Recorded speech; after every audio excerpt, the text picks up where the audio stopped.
All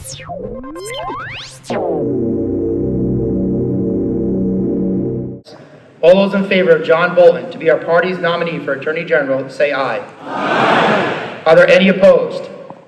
In the opinion of the chair, the ayes have it. Ladies and gentlemen, please welcome the Connecticut Republican Party nominee for Attorney General, Mr. John Bolton.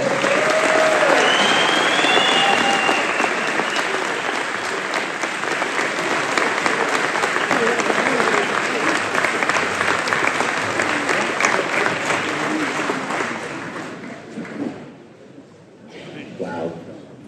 Mr. Chair, Madam Vice Chair, distinguished delegates, and to the good people of Connecticut who may be watching this on a live stream.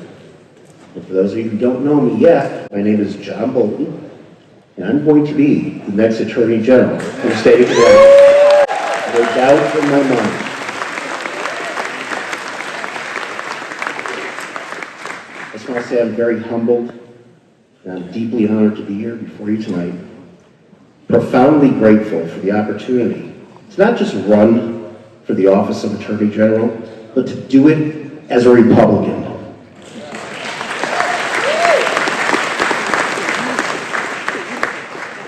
And I'm going to say this very clearly and with no ambiguity. I do not make any apologies to anybody whatsoever for being a Republican. We have nothing to apologize for. I will not apologize to Hartford, to the political ruling class, the tone-deaf ruling class in Hartford, and I certainly refuse to apologize for the way we all feel and think to the mainstream media and any other detractors of us who here care about the things that people really matter. And it's time that we're going to go out there and we're going to say it loud and proud. We are all Republicans. We are all family. We all may have different ideas and competing ideas, but we are coming back and we are taking our state back once and for all.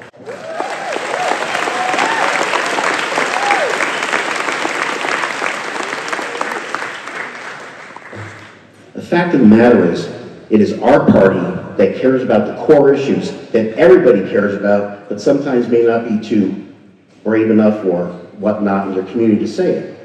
But the fact of the matter is, we care about parents who want to have a say in their children's upbringing.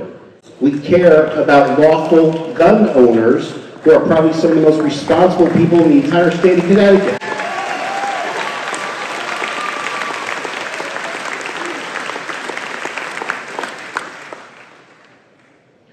They have pushed parents too far.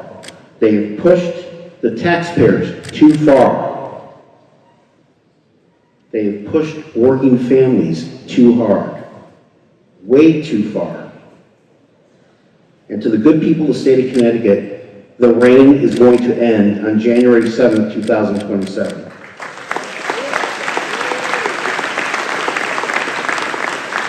And I say this with great confidence. And the reason why I say this is because I have an opponent who somehow, somewhere, forgot what we all learned in law school. For him, it's political theater, where the rule of law is what controls my soon-to-be office. We are a state that's called the Constitution State. I'm in no mood to start changing the license plates of our state and call it the unconstitutional state, which is what it has been for the last 8 years.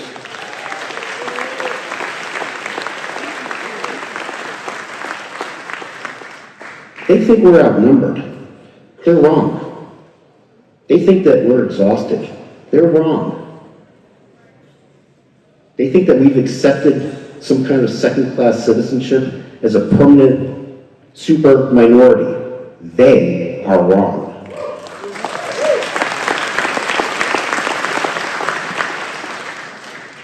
And the reason why I can say this is because in 2026, we as a party, and I'll be right there by your side, we're going to outwork them.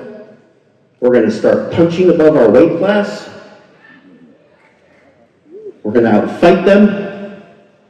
And if we have to get louder and prouder than they are, so be it. But we never back away from who we are. We are Republicans, pure and simple, full stop. Be proud, stand up and say, I'm glad I'm a Republican in Connecticut. It's enough.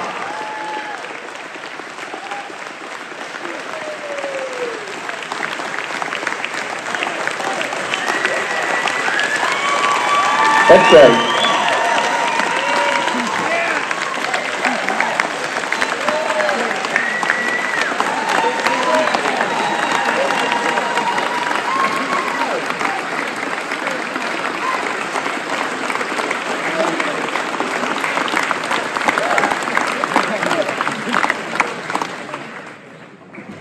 So I'm going to share a little secret with you.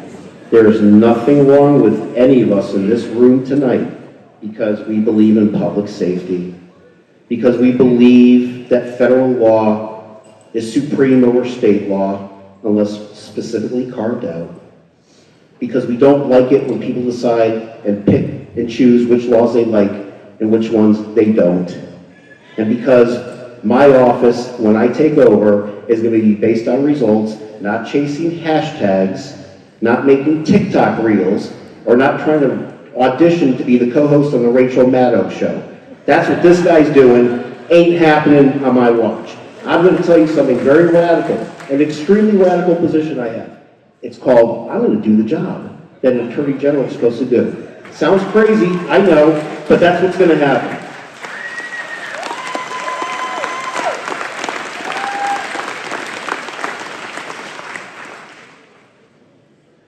"56 lawsuits and counting, no, yes, 56 and counting against the federal government.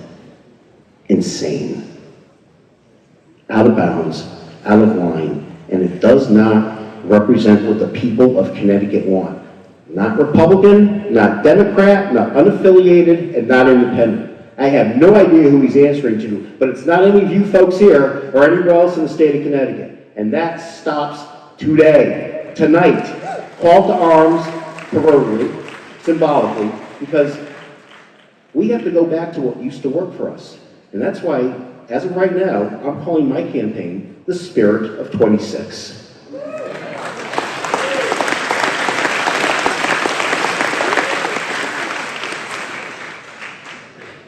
When your chief legal officer in the state of Connecticut starts to manufacture what they call faux outrage to manipulate an outcome, we are well down the road of lawlessness.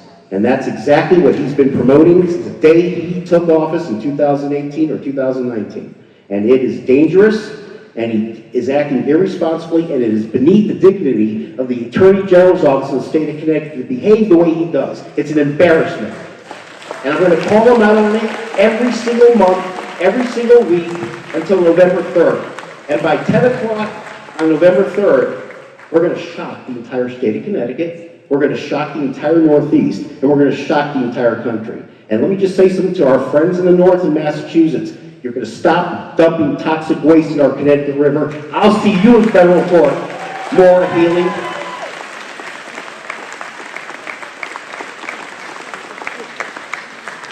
And to our self-righteous friends to the south of us in good old New York, you're going to stop blocking our natural gas because we're not paying any more of these ridiculous utility rates that were created by the so-called supermajority. We're going to start getting that natural gas from Pennsylvania here so that the working families of the state can afford to put the lights on in their house and not have to worry about it, instead of trying to score points with George Soros, because that's what they're doing. And the state won't lift a finger against Massachusetts, and they won't lift a finger against the state of New York, because they don't want to offend their buddies on the left there. Well, guess what? The holiday is over. It ends on January 7th. Because the first thing I'm going to do, and I know some other people out there agree with me on this, is I'm going straight to federal court, and I'm getting that Marcellus shale gas coming right into Connecticut. There's no basis in law or fact for that to be blocked by the state of New York. And I know I have to speed things up a little bit. I just love talking to you guys, I'm sorry. But listen, families are getting crushed in our state. Businesses are leaving. We are fighting for the soul of Connecticut.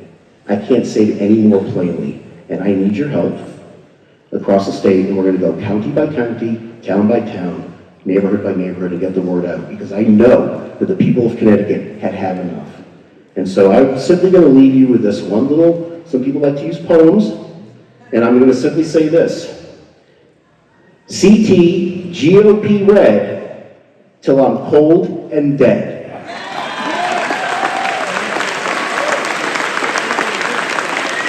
I want to thank all of you for everything you do for our state. God bless all of you delegates. God bless the state of Connecticut, and God bless America. I can't wait to see all of you this summer, and everybody's coming to my inauguration on January 7th. Thank you.